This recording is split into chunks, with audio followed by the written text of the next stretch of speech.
22e jour du procès des attentats de Charlie Hebdo et de l'Hyper Cacher devant la Cour spéciale de Paris avec l'audition très attendue ce matin donc de Claude Herman. Laurence Goldman, bonjour. Bonjour Rudy.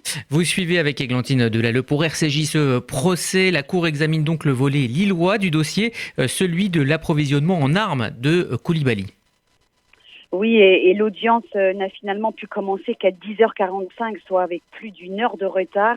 Deux témoins qui devaient être entendus dès 9h30 ont fait savoir à la Cour qu'ils étaient bloqués dans les bouchons à 10 km de Paris. Le président n'a donc pu faire autrement que de suspendre. Les témoins ont fait arriver Claude Herman et Christophe Dubroc. L'audience a pu démarrer.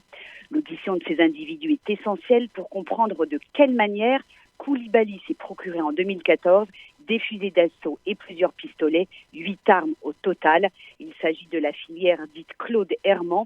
Claude Herman, c'est ce trafiquant d'armes lillois, propriétaire d'une baraque Afrique, ex-indique de la gendarmerie des douanes et ancien membre de la droite identitaire.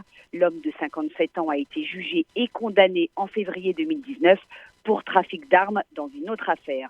Selon les conclusions de l'enquête, il serait donc celui qui a fourni à Koulibaly les armes utilisées dans l'attaque de Montrouge, puis dans la prise d'otage de l'Hyper Cacher. 3 des accusés présents dans le box sont soupçonnés d'avoir transporté ces armes depuis les nord de la France jusqu'à la région parisienne. Certaines de ces armes ont été retrouvées dans le coffre de la Renault Scénic utilisée par le terroriste le jour de l'attaque de l'Hyper Cacher. D'autres ont été retrouvées dans l'appartement qu'il avait loué à Gentilly la semaine des attentats. Ces armes ont toutes été commandées sur Internet par un commanditaire belge de Claude Herman. Ce dernier s'avance à la barre. Il a un physique impressionnant, grand, baraqué, crâne rasé, t-shirt gris et pantalon treillis kaki. Le président démarre l'interrogatoire. Ça ne vous gêne pas d'arriver avec 1h15 de retard devant la cour d'assises, puis Régis de Jorna à ses remontées demande. Ça vous fait quoi d'être témoin devant cette cour, sachant que les armes qui sont passées entre vos mains ont fini entre celles du terroriste qui a tué 5 personnes. Herman répond: j'y pense toutes les nuits, c'est un immense loupé. S'ensuit alors une série de questions-réponses sur sa connaissance de la destination des 8 armes, des armes de guerre, rappelle le président. Le témoin se défend, expliquant qu'il travaillait main dans la main avec les services de police qui auraient dû, selon lui, intervenir avant les attentats. J'ai retiré de la rue des dizaines de milliers d'armes, déclare-t-il. Malheureusement, rétorque le président, pas les 8 armes utilisées par Koulibaly. Herman passe son temps à se dédouaner au grand agacement du président Jorna, qui finit par lui demander s'il vendait des armes dans un but philanthropique.